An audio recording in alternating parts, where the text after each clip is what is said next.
பசியோடு யார் வந்தாலும் உடனே ஒருவேளை சோறு கிடைக்கும்னு நம்பி வர இடம் உங்கள் ஆஃபீஸ் தான். பசி பட்டினின்னு கிடந்து வந்த ஆள் இதை பண்ணுறாருனா சரி. நீங்கள் வசதியான வீட்டில் வளர்ந்து வந்தவர். இந்த பழக்கம் எப்படி உங்களுக்கு வந்தது என்று விஜயகாந்த் அவர்களிடம் ஒரு முறை கேட்டபோது அதற்கு விஜயகாந்த் அவர்கள், அதுக்கு காரணம் எங்கள் ரைஸ் மில். மதுரை மில்லில் நான் இருந்தப்போ வேலையாட்களை கவனிப்பேன். ஒரு தூக்கு சட்டியில் சோறு இருக்கும். மதியம் பாதியை சாப்பிட்டு விட்டு மறுபடியும் வேலைக்கு போயிடுவாங்க. 3-3:30 மணிக்கு மிச்சம் மீதியை சாப்பிடுவாங்க.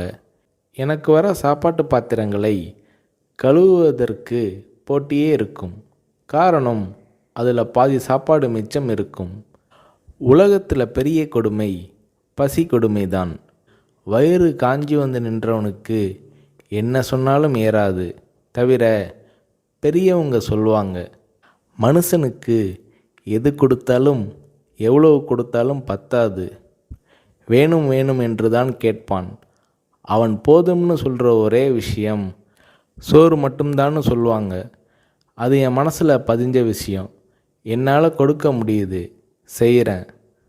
நான் சம்பாதிக்கிறது மக்கள் காசு. என் உழைப்புக்கு அதிகமாகவே ஊதியம் தராங்க.